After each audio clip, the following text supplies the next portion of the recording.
이 시간 자리에서 일어나셔서 하나님의 말씀 히브리서 11장 21절 말씀 한 절만 우리 한 목소리로 함께 읽겠습니다.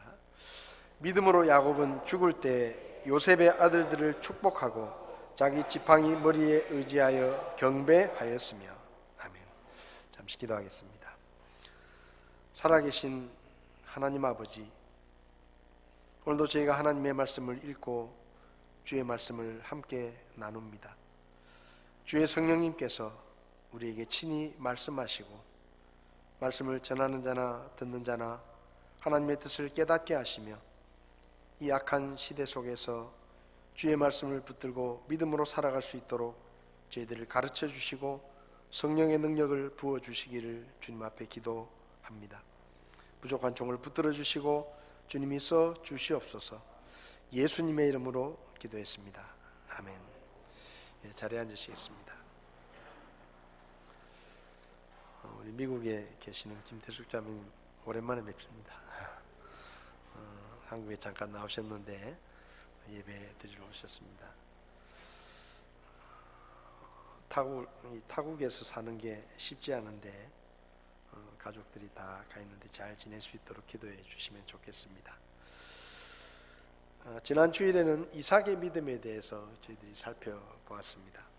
하나님의 뜻이 드러났을 때 이삭은 그 하나님의 뜻이 무엇이든지 간에 그것이 나에게 어떤 손해를 가져오든지 아니면 어떤 대가를 치르게 하든지 하나님의 뜻이 일단 드러나면 이삭은 그 하나님의 뜻에 순응했습니다.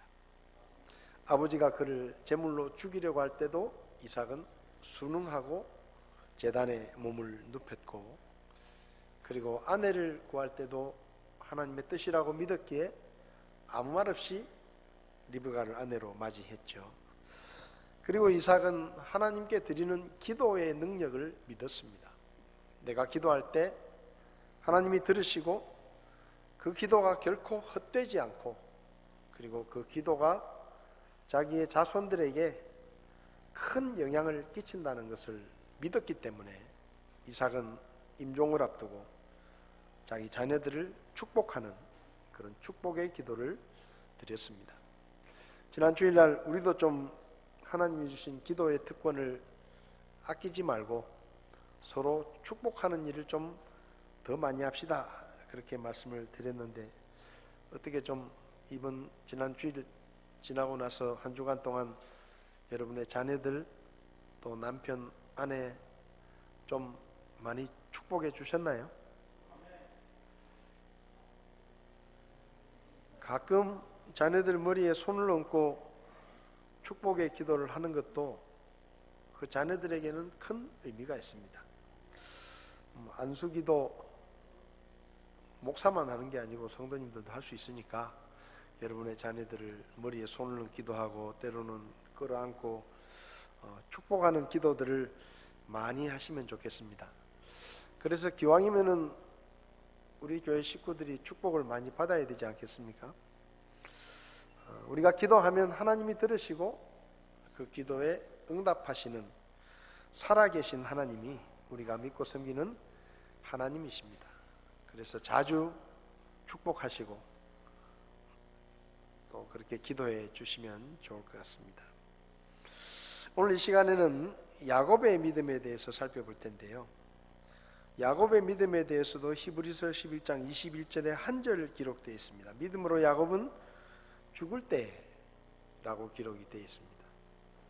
그러니까 야곱의 믿음을 이야기하면서 야곱이 살아있을 때, 젊었을 때, 그의 생전에 뭐 이런 얘기를 하는 게 아니고 죽을 때, 그러니까 야곱의 믿음이 제일 좋았던 때가 언제냐?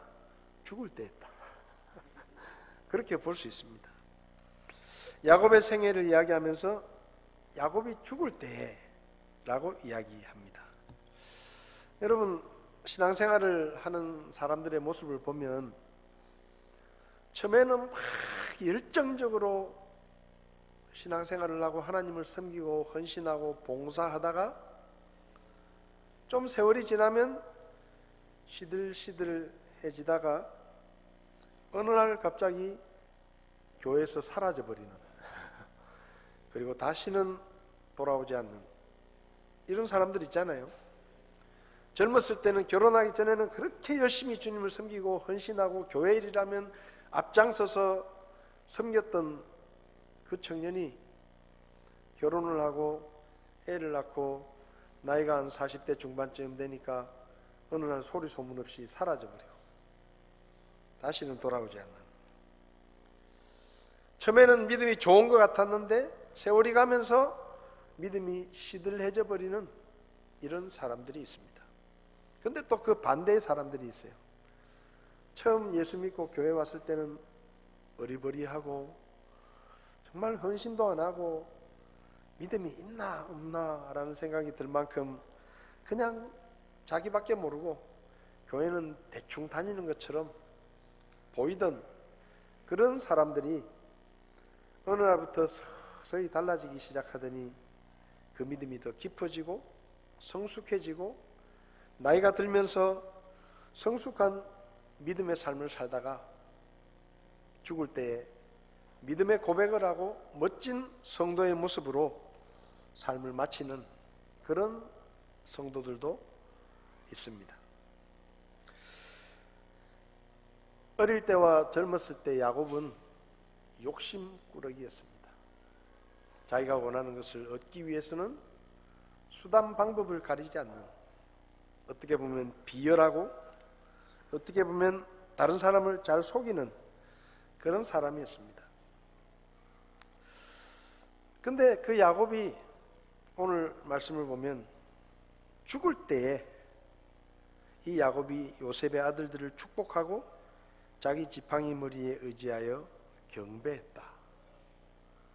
그러니까 젊은 시절에는 자기 욕심을 부리고 때로는 속이기도 하고 비열한 삶을 살기도 하고 이렇게 살다가 점점 믿음이 좋아져 가지고 죽을 때는 아주 멋진 믿음의 사람으로 하나님께 인정을 받는 그런 삶을 살았다라는 것이죠.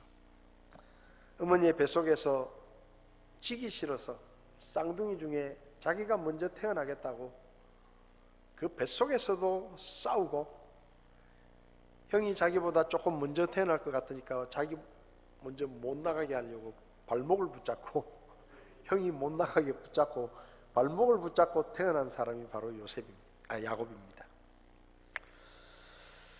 원하는 것을 얻기 위해서는 수단 방법을 가리지 않았죠.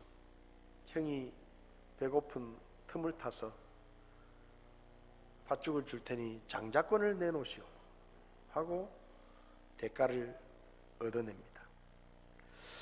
아버지가 늙고 눈이 멀었을 때 이 야곱은 마치 자기가 형인 것처럼 꾸미고, 물론 어머니의 조력이 있었지만 아버지를 속이고 형이 받을 축복을 가로채는 그런 모습도 야곱에게 있었습니다. 형이 나중에 그 사실을 알고 자기를 죽이려 해서 36개 주랭랑을 쳐서 밧단 아람의 외삼촌 집으로 갔습니다. 거기서부터 이제 야곱은 당합니다. 외삼촌에게 속아서 자기가 사랑했던 라헬과 결혼을 하려고 했는데 외삼촌의 농간에 넘어가서 언니를 먼저 취하고, 그리고 7년 동안 공짜로 일을 했는데 또 7년을 공짜로 일을 하고 무려 14년이라는 세월을 대가로 치르고 사랑하는 여인을 얻습니다. 라헬을 특별히 사랑했죠. 그래서 14년을 라헬을 얻기 위해서 바친 것입니다. 이 모습을 보면 참 야곱은 대단한 사람입니다. 좀 세상적인 말로 하면 독한 사람이에요. 이때 야곱의 나이가 여러분 30대가 아닙니다. 70이 넘은 나이예요. 70이 넘은 나이에 사랑하는 여인을 얻겠다고 자기 인생에 무려 14년을 돈 한 푼 받지 않고 그 아내를 얻기 위해서 썼다. 아마 요즘 같으면 있을 수 없는 그런 일일 것입니다. 어쨌든 야곱은 그렇게 20년을 외삼촌 집에 거하면서 14년은 외삼촌에게 속아서 그냥 아무 보수도 얻지 못하고 공짜로 일을 하고, 나머지 시간들도 그 외삼촌이 이랬다 저랬다 하면서 막 사기를 치고 속여가지고 뭐 거의 빈손으로 살게 되었습니다. 근데 다행히 하나님의 은혜로 하나님께서 갚아주셔서 많은 것들을 얻고 20년 만에 외삼촌의 딸이었던 두 아내와 그 딸들의 여종이었던 또 2명의 첩을 얻어서 11명의 아들을 낳고 딸 하나를 낳아가지고 12남매를 데리고 고향으로 돌아옵니다. 고향으로 가던 길에 20년 전의 사건이 기억이 나는 거죠. 형이 나를 죽이려고 했는데 세월이 20년이 지났지만 형이 두려운 것입니다. 그런데 마침 사람을 보내가지고 동태를 좀 살펴봐라 하니까 형 에서가 무려 400명의 남자들을 거느리고 자기가 돌아온다는 것을 알고 자기를 맞으러 온다는 소식을 듣습니다.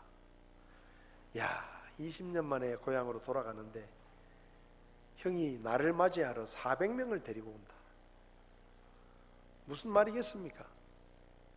20년 전에 복수를 하겠다는 거죠. 두려웠습니다. 그 400명이 오면 꼼짝없이 나도 내 가족들도 다 죽을 텐데 너무너무 괴로웠습니다. 그래서 인간적으로 잔꾀를 부려가지고 나름대로 대안을 세우고 식구들을 다 야복강을 건너보낸 다음에 혼자 있는데 하나님께서 다가오시죠. 그래서 씨름을 합니다. 밤새도록 붙들고 늘어집니다. 내 형이 나를 죽이러 오는데 당신이 나를 축복하지 않으면 나는 절대로 당신을 놓아줄 수 없다 하고 그 야복강변에서 밤새도록 붙들고 늘어집니다. 하나님께서 그의 넓적다리를 쳐서 뼈를 탈골시키고 그리고 씨름이 끝납니다. 이제부터 내 이름을 이스라엘이라고 해라 하고 축복을 약속받죠. 근데 그때 이 뼈가 잘못되어서 그때부터 이삭은 지팡이를 짚고 사는 인생이 되었습니다. 하나님의 은혜로 에서와 화해를 하고 가나안 땅에 정착을 합니다. 근데 원래 20년 전에 도망치면서 베델이라는 곳에 왔을 때 하나님께 제사를 드리면서 하나님께서 저를 지켜주셔서 내가 이 땅에 돌아오게 되면 내가 반드시 이곳에 와서 다시 하나님 앞에 예배를 드리겠습니다. 그렇게 약속을 했거든요. 근데 그 약속을 잊어버리고 가나안 땅에서 꽤 도시화되어 있었던 세겜이라는 곳으로 갑니다.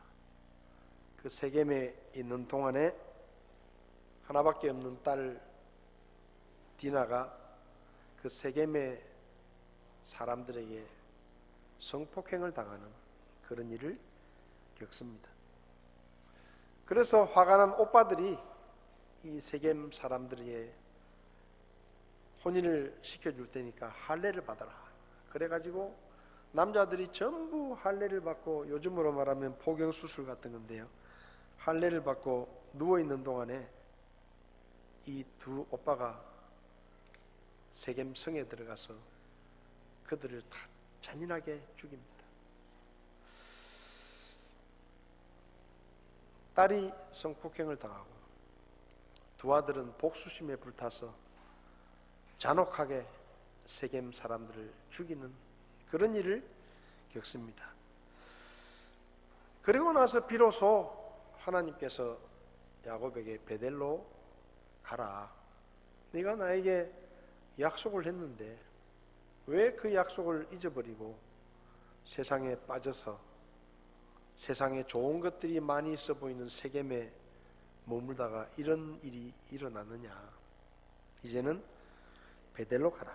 그래서 베델로 가서 제단을 쌓고 예배를 드립니다. 그럭저럭 삶이 안정이 되어 가는데 어느 날 갑자기 정말 사랑했던 아들 요셉이 죽었습니다 하는 소식을 형들에게 듣습니다. 형들에게 심부름을 보냈는데 형들이 요셉을 미워해가지고 상인들에게 팔아넘기고 피 묻은 요셉의 옷을 가지고 와서 아버지, 요셉이 흔적도 없이 사라졌는데 우리가 보니까 옷이 있어서 보니까 얘가 피를 너무 많이 흘린 걸 보니까 아마 맹수들에게 죽은 것 같습니다. 가장 사랑했던 아들이 죽었다는 얘기를 듣고 야곱이 얼마나 슬퍼했는지 모릅니다. 그러다가 가나안 땅에 오랫동안 흉년이 들어서 먹을 게 없어서 형들이 이집트에 곡식이 있다는 얘기를 듣고 곡식을 구하러 갔다가 거기서 요셉을 만나죠. 그래서 형들이 돌아와서 아버지, 우리가 죽은 줄로 알았던 그 요셉이 지금 이집트에서 총리가 돼가지고 잘 먹고 잘 살고 있습니다. 그래서 깜짝 놀랐죠. 죽은 줄로 알았는데. 그래서 요셉이 가족들을 초청해서 이집트로 내려가서 죽었다고 생각했던 아들과 상봉하는 기쁨도 겪습니다. 이집트에 내려가서 17년째 야곱이 147세의 나이로 죽습니다. 오늘 본문의 말씀은 야곱이 죽을 때의 모습을 이야기하고 있습니다.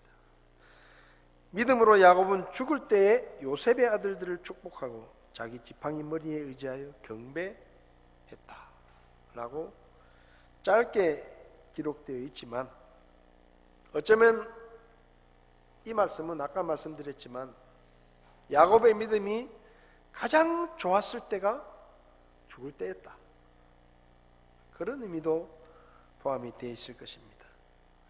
젊은 시절보다 더 깊은 믿음, 더 성숙한 믿음으로 그의 삶을 마무리하고 있는 야곱에 관하여 하나님은 믿음의 사람이었다 라고 평가하신 것이죠. 야곱의 믿음을 말씀을 통해 좀 살펴보면 야곱의 믿음은 죽는 날까지 변하지 않는 믿음이었습니다.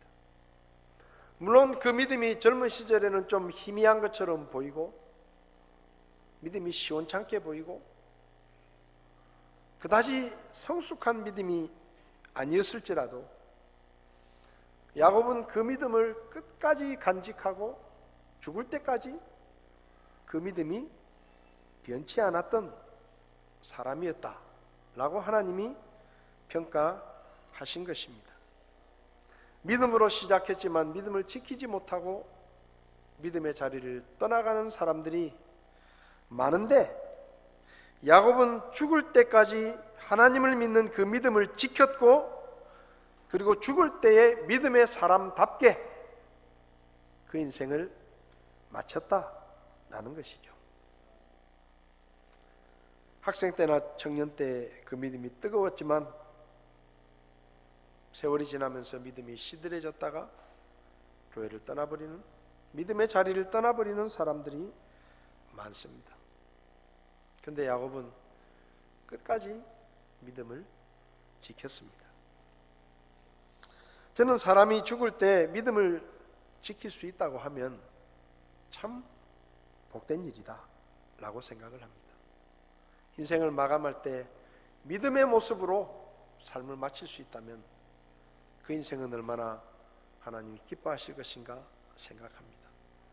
제가 서울에 있을 때 졸업했던 교회 건국대학교 병원의 마취과 의사가 누가 전도한 것도 아닌데 그냥 교회로 왔어요. 저희 교회가 좀 가까이 있었습니다. 그래서 이제 처음 오신 분인데 어떻게 교회를 오시게 됐냐 하니까 누가 전도를 했느냐 하니까 그거 아니래요. 자기 발로 왔대요. 그래서 요즘 전도에도 오기 어려운데 어떻게 혼자서 그렇게 교회를 오셨냐고 물어보니까 자기는 마취과 의사라는 겁니다.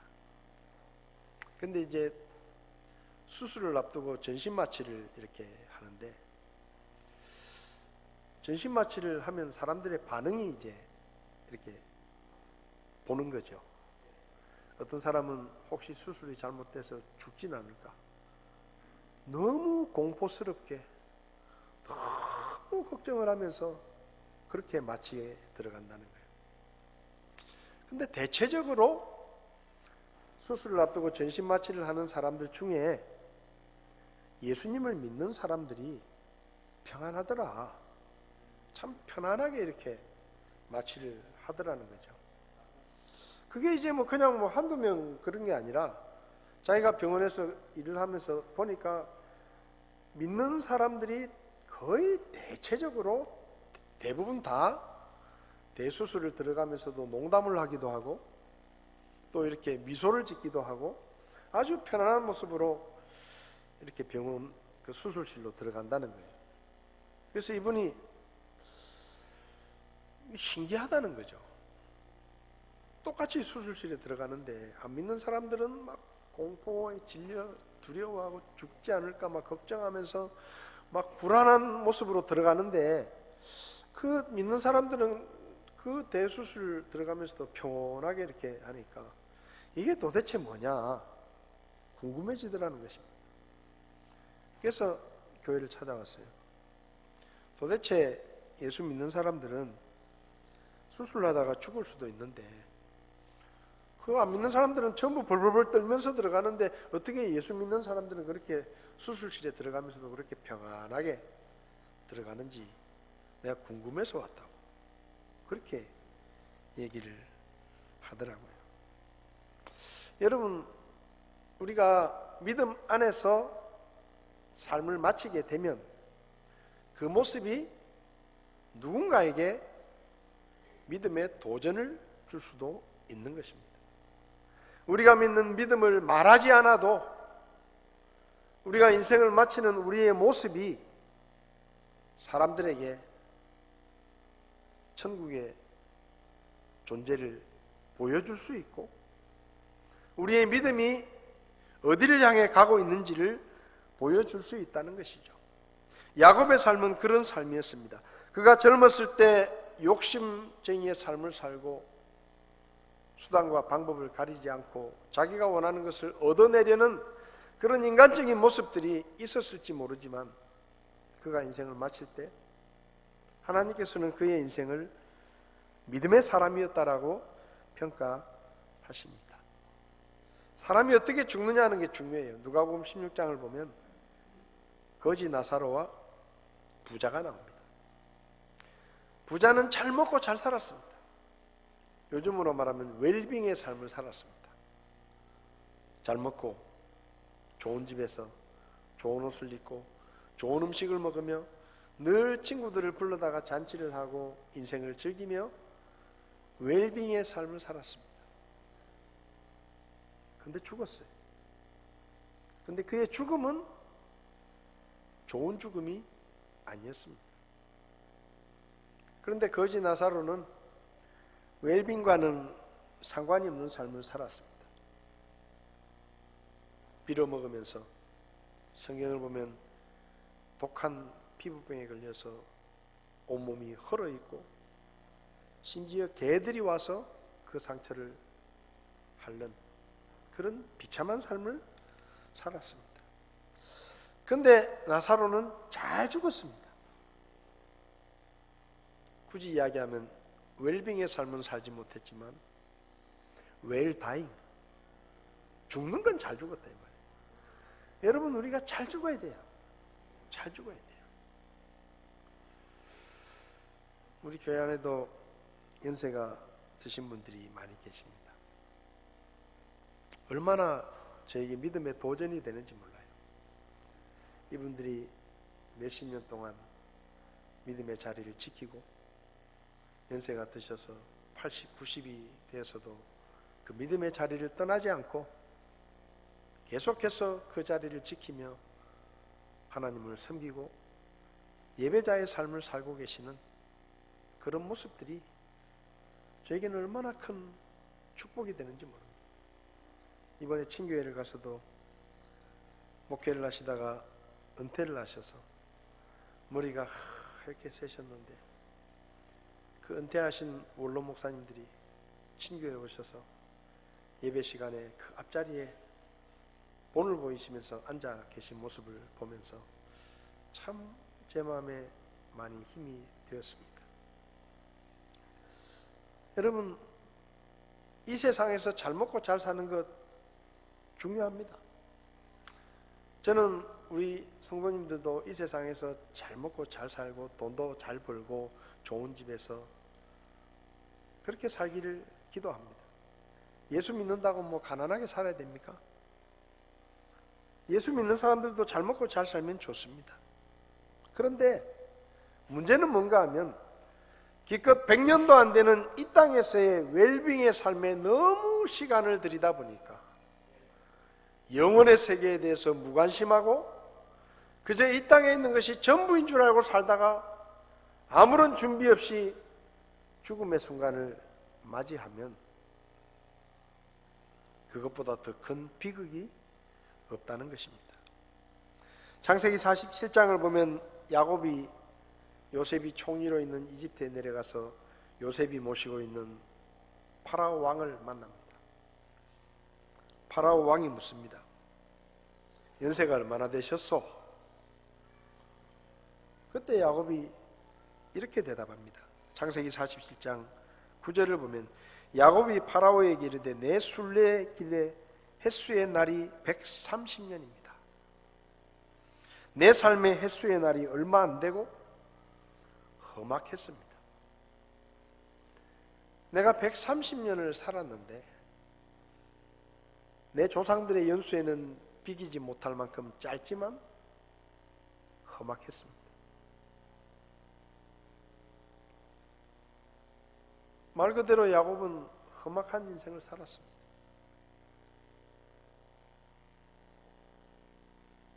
그런데 그의 마지막은 믿음의 모습이었습니다.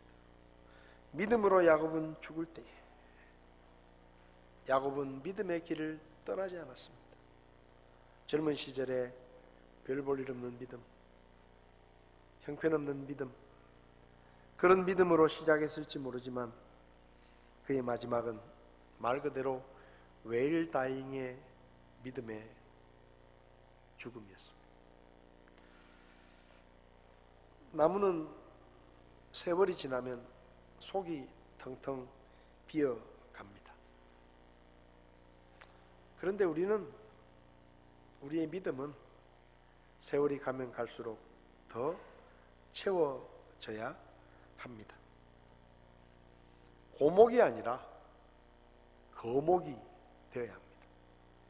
세월이 가면서 속이 비어있는 고목이 아니라 세월이 가면서 믿음으로 점점 채워지고 믿음이 더 깊어지고 하나님을 향한 사랑이 더 커지고 성숙해지는 그런 믿음의 삶이 우리의 모습이 되어야 합니다. 나이가 들어서 왕년회를 외치는 추억 속의 신앙이 아니라 오늘의 삶 속에서 하나님을 경험하고 하나님을 섬기는 믿음의 삶을 살아야 되는 것입니다. 나이가 70이 넘고 80이 넘으면 이 세상에서는 어떻게 보면 크게 할 일이 없는 그런 사람들로 취급될 수도 있습니다. 그렇지만 교회는 다릅니다. 교회는 나이가 70이 넘고 80이 넘은 우리 믿음의 선배들이 믿음의 자리를 지키고 예배의 자리에 와서 앉아서 기도하고 하나님을 섬기는 그 모습이 그 뒤를 따라가는 믿음의 후배들에게 얼마나 큰 도전과 얼마나 큰 용기와 또 얼마나 큰 믿음의 동기부여가 되는지 모릅니다. 여기 연세 드신 어르신들, 여러분들이 예배당에 와서 앉아 계신 그 모습이 뒤를 따라가는 믿음의 후배들에게는 야, 나도 저렇게 늙고 싶다. 나도 저렇게 저 연세에 저렇게 아름다운 모습으로 하나님 앞에 믿음의 자리에서 후배들에게 본을 보이는 그런 믿음의 사람이 되고 싶다. 그런 마음들을 마음속에서 불러일으키는 거예요. 그래서 우리 교회 믿음의 어른들이 계시는 것이 얼마나 감사한지 모릅니다. 사도 바울은 디모데후서 4장에서 그의 삶을 돌아보며 내가 선한 싸움을 싸우고 나의 달려갈 길을 마치고 믿음을 지켰다라고 이야기합니다. 죽는 순간까지 믿음을 지켰다. 나에게도 환난이 있었고 핍박이 있었고 유혹이 있었고 믿음에서 떠날 수 있는 수많은 환경들이 있었지만 그럼에도 불구하고 내가 끝까지 믿음을 지켰다. 이후로는 나를 위하여 의의 관이 예비되어 있나니 주곧 의로우신 심판자께서 그날에 그것을 내게 주실 것이요 내게만 아니라 그분의 나타나심을 사랑하는 모든 자에게 주신다. 여러분, 믿음을 지키시기 바랍니다. 하나님 앞에서는 그날까지 믿음을 지키시기 바랍니다.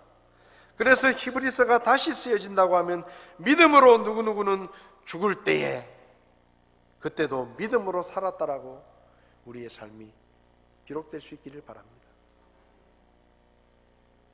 믿음으로 살더니 돈 좀 벌고 먹고 사는 게 나아지니까 교회도 뜨문뜨문 나오더니 이제는 아예 믿음의 자리를 떠나버렸다.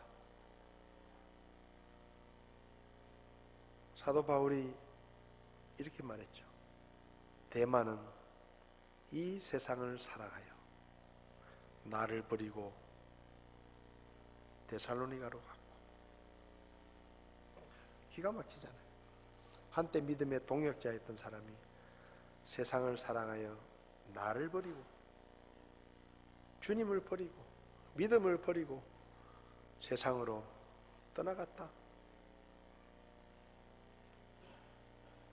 솔직히 말해서 우리 교회가 여기 세워지고 우리 교회에 오셨던 분들, 믿음 생활을 시작했던 분들이 뭐 다른 데로 이사를 가는 거야 어쩔 수 없지만 그렇게 이사를 가서 피치 못할 사정으로 떠나는 분들 외에 믿음 생활을 시작했던 그런 분들이 한 사람도 우리 교회를 떠나지 않고 지금까지 계속 믿음을 지키고 있었다고 하면 우리 교회 예배당을 아마 새로 지었을지 모릅니다. 그렇지 않겠습니까? 근데 떠나는 사람들이 있는 거예요. 이런 이유로 저런 이유로. 여러분, 우리가 주님 곁을 믿음의 길을 떠나야 할 그런 이유는 아무것도 없습니다. 어떤 이유로도 우리가 믿음의 길을 떠나는 것은 설명할 수 없습니다. 왜요? 우리가 하나님께 받은 사랑이 얼마나 놀라운 것입니까? 목숨을 내어주셨잖아요. 나를 위해서 목숨을 내어주신 그분이 값없이 나를 죄와 멸망에서 건져주셨는데 우리가 그 믿음을 저버리고 세상으로 떠나야 할 만한 이유가 무엇이겠습니까? 아무것도 우리가 믿음을 떠날 수 있는 정당한 이유는 없습니다. 물론 힘든 게 있겠죠. 마음이 상할 때도 있고 믿음 생활을 하다가 지칠 때도 있고 그렇지만 우리는 주님의 사랑을 생각하며 그분의 십자가를 생각하며 믿음의 자리를 지키고 있어야 되는 것입니다. 그것이 그분의 사랑에 대한 작은 보답일 수가 있습니다. 여러분, 믿음의 길을 떠나지 마시기 바랍니다. 믿음으로 누구누구는 죽을 때에 여러분의 이름이 그렇게 적혀지기를 바랍니다. 죽을 때에도 그는 믿음의 사람이었다. 많은 일을 하지 않았고 대단한 일을 이루어 놓지 못했지만 그는 죽을 때까지 믿음이 변치 않았던 믿음의 사람이었다. 그렇게 저와 여러분들이 기억될 수 있기를 바랍니다. 두 번째로 야곱은 끝까지 예배자의 삶을 살았습니다. 21절에 믿음으로 야곱은 죽을 때에 요셉의 아들들을 축복하고 자기 지팡이 머리에 의지하여 경배하였다. 야곱은 예배자였습니다. 비록 그의 삶이 그렇게 아름답지 못했고 많은 허물과 부족함이 있었지만 성경을 보면 야곱은 예배자의 삶을 살았습니다. 창세기 28장에서 형 에서가 죽이려고 해서 도망을 칩니다. 도망을 치다가 어떤 곳에서 돌베개를 베고 잠을 잤는데 천사들이 오르락내리는 사다리를 봅니다. 하늘로 연결된 사다리. 그 꿈을 꾸고 야곱은 거기서 제단을 쌓고 예배를 드립니다. 예배자였습니다. 창세기 31장을 보면 야곱이 20년 만에 고향으로 돌아가기 위해서 외삼촌 라반의 집에서 야밤도주하듯이 나왔는데 라반의 아들들이 야곱을 오해하고 자기 아버지의 재산을 빼앗아서 도망쳤다라고 생각하고 그리고 외삼촌 라반이 자기를 추격해 옵니다. 근데 하나님께서 라반에게 야곱을 해치지 마라. 네가 한 짓이 더 나쁘다 이놈아. 그래서 야곱을 해치지 마라. 그는 내 사랑하는 사람이다. 그래서 외삼촌이 아무 소리도 못하고 야곱에게 잘 가라 하고 갑니다. 올 때는 그런 마음이 아니었지만 근데 그 일이 있고 난 다음에 야곱이 거기서 제단을 쌓고 예배를 드립니다. 창세기 33장을 보면 야곱이 가나안 땅에 돌아와서 살렘이라는 곳에 장막을 쳤을 때 제일 먼저 한 일이 제단을 쌓고 예배를 드린 것입니다. 엘렐로의 이스라엘이라는 이름으로 제단을 쌓습니다. 이스라엘의 하나님. 야곱의 이름이 이스라엘이잖아요. 나의 하나님이라는 나의 하나님이라는 이름의 제단을 쌓고 거기서 하나님께 예배를 드립니다. 창세기 35장을 보면 그가 서원했던 대로 베델로 돌아와서 그는 또 제단을 쌓습니다. 믿음으로 야곱은 죽을 때에 지팡이 머리에 의지하여 경배했다. 죽음의 순간, 그 순간에도 야곱은 예배자였습니다. 삶의 마지막 순간에 그는 하나님 앞에 경배를 드렸다라고 말합니다.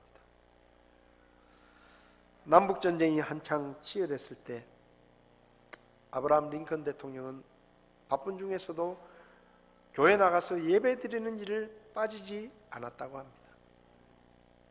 그런데 어느 날 예배가 끝나고 광고 시간에 그 교회에서 이런 광고를 합니다. 여러분 앞으로 당분간 교회에서 드리는 예배를 못할 것 같습니다. 지금 전쟁 때문에 많은 부상자들이 생겼는데 병원이 부족합니다. 그래서 우리 교회를 병원으로 오픈을 해서 환자들을 치료하려고 합니다. 그러니 전쟁이 끝날 때까지 집에서 예배를 드리시고 교회에서는 예배를 드리지 못할 것 같습니다. 그렇게 광고를 합니다. 그때 이 링컨 대통령이 자리에서 벌떡 일어나서 이렇게 말합니다. 안 됩니다. 그건 잘못된 생각입니다. 물론 전쟁이 치열하고 사상자가 많이 생겨서 병원이 필요한 것은 사실입니다. 그러나 그렇게 교회를 병원으로 바꾸어서 사용해서는 안 됩니다. 하나님께 드리는 예배는 중단되어서는 안 됩니다.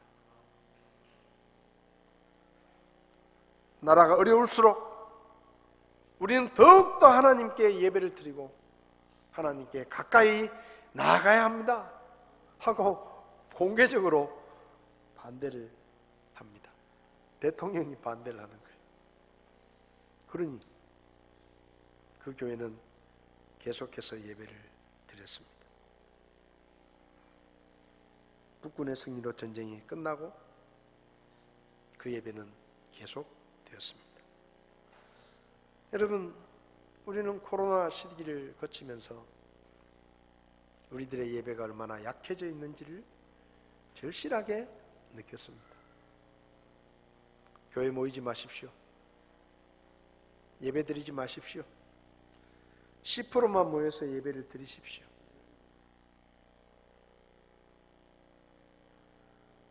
그런데 우리도 모르게 익숙해져 가는 것입니다. 교회에 모여서 예배를 드리는 것이 얼마나 중요한 일인지를 절실하게 깨달았으면서도 코로나가 이제 수그러들고 얼마든지 교회 와서 예배를 드릴 수 있는 환경이 되었는데도 우리가 익숙해져 있는 거예요. 이번에 친교회 가서 목사님들과 교제하면서 물어봤습니다. 수도권 지역의 목사님들, 코로나가 끝나고 나서 어떻게 성도들이 교회를 떠났던 성도들이 다 돌아왔습니까? 아직도 안 온 사람들이 많다고. 어떤 교회는 30% 정도는 아직도 교회를 안 온다고. 전라도 목사님께 물어봤습니다. 우리 교회도 아직 안 나온 사람들이 있다. 전국적으로 다 그래요. 여러분, 어려울 때일수록 우리는 더 예배에 열심히 모여야 됩니다. 이제 코로나가 끝나갑니다. 전문가들은 말하기를 언젠가 이 코로나보다 더 강한 전염병이 올 수도 있다. 여러분, 지금 우리의 모습을 보십시오. 아직도 교회 돌아오지 않은 지체들이 있습니다. 오늘 영상 예배를 혹시 드리시는 분들이 있다고 하면 이제 교회로 돌아오십시오. 예배 자리로 돌아와서 그동안 비워두었던 그 자리에서 야곱이 죽을 때에 지팡이 머리에 의지하여 경배한 것처럼 다시 예배의 끈을 잇고 예배 자리에 와서 신실한 예배자로 하나님께 예배드리는 믿음을 회복할 수 있기를 바랍니다. 야곱은 죽을 때 예배를 드렸습니다. 영국에 사라 아담스라는 영국 배우가 있었는데 그 배우가 어릴 때부터 글재주가 비상해서 글을 좀 썼습니다. 나이 36살에 건강 때문에 더 이상 연극을 할 수 없게 되었습니다. 그래서 찬송가 가사를 씁니다. 폐결핵으로 신음하는 언니를 간호하면서 자기 몸도 성취하는데 찬송가 가사를 쓰던 중에 어느 날 창세기 28장을 읽게 되었습니다. 야곱이 도망을 치다가 돌베개를 베고 자다가 사다리를 보고 천사들이 오르락내리락거리는 장면을 보았다. 그리고 그 잠에서 깨어서 거기 제단을 쌓고 예배를 드렸다. 그래서 이 아담스라는 배우가 그 내용을 가지고 찬송시를 씁니다. 도망자의 삶을 살고 피곤한 인생을 사는 사람들에게 이 찬양이 복이 됐으면 좋겠다.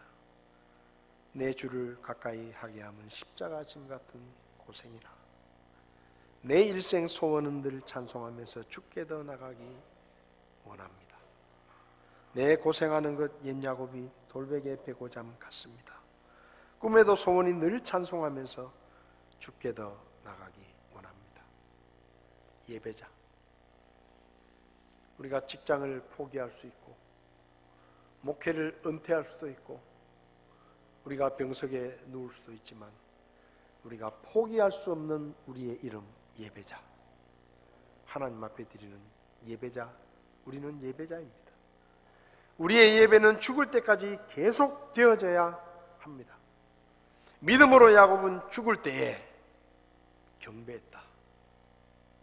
저와 여러분들이 죽을 때까지 믿음이 변치 않고 끝까지 예배자로 하나님 앞에 예배를 드리는 믿음의 사람들이 되어서 하나님 앞에 믿음의 사람으로 인정받는 우리 모두가 될 수 있기를 바랍니다.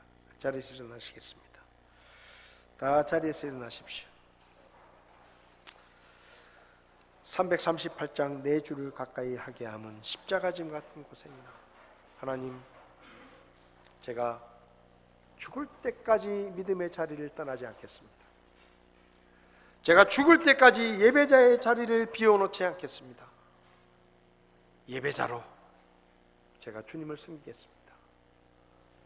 가사를 생각하시면서 다시 한번 우리의 믿음을 돌아보고 끝까지 믿음을 지키겠다, 끝까지 예배자로 살겠다 결심하는 마음으로 이 찬송을 함께 주님께 드리겠습니다.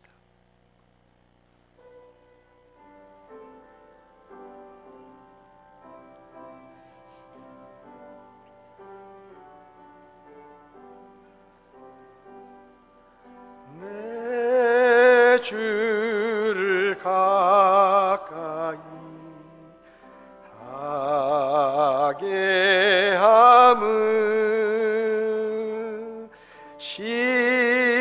십자가 짐 같은 고생이나 내 일생 소원은 늘 찬송하면서 주께 더 나아가기 원합니다. 찬송을 멈추시고 다 자리에 앉으시겠습니다. 하나님 앞에 기도하십시오. 하나님, 제가 끝까지 믿음의 자리를 떠나지 않고 죽을 때까지 믿음을 지키겠습니다. 예배자의 자리, 제 자리를 비워두지 않고 내 인생이 끝나는 날까지 예배자로 살겠습니다. 하나님, 저를 도와주십시오. 기도하시기를 바랍니다. 혹시 여러분 중에 목사님, 오늘 제가 교회는 왔지만 저는 아직 구원의 확신이 없습니다. 저는 아직 제 예수님을 저의 구원자로 믿은 적이 없습니다. 저는 오늘 인생이 마치면 천국에 갈 자신이 없습니다. 근데 오늘 말씀을 들으며 저도 예수님을 믿기 원합니다. 교회 왔다고 구원받는 것이 아닙니다. 성경을 안다고 구원받는 것이 아닙니다. 교회를 오래 다녔다고 구원받는 것이 아닙니다. 불신앙의 죄를 회개하고 돌아서서 하나님의 아들이신 예수 그리스도를 나의 구원자로 믿을 때 그때 구원을 받는 것입니다. 목사님, 저도 구원받기 원합니다. 저는 아직 구원받지 못했는데 오늘 예수님을 믿고 구원받기 원합니다. 그런 분이 계시면 오른손을 잠깐 들어주시면 제가 기도해 드리겠습니다. 그런 분 계시지 않습니까?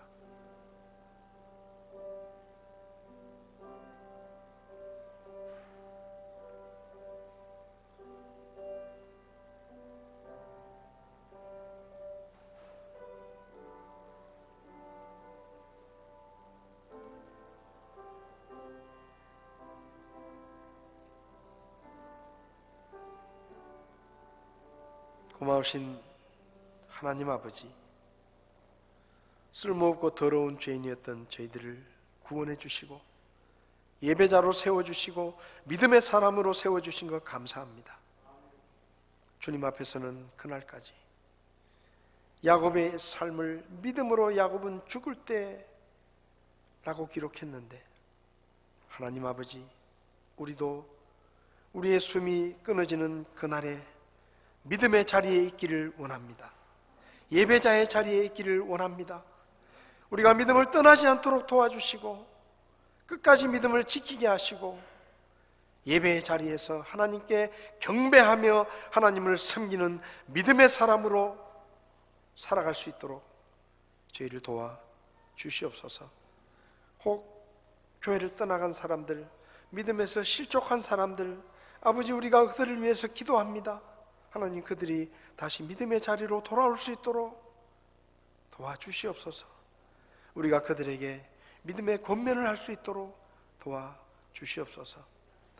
오늘도 우리와 함께 해주신 주님의 은혜를 감사드리며 예수님의 이름으로 기도했습니다. 아멘. 예배를 마치겠습니다.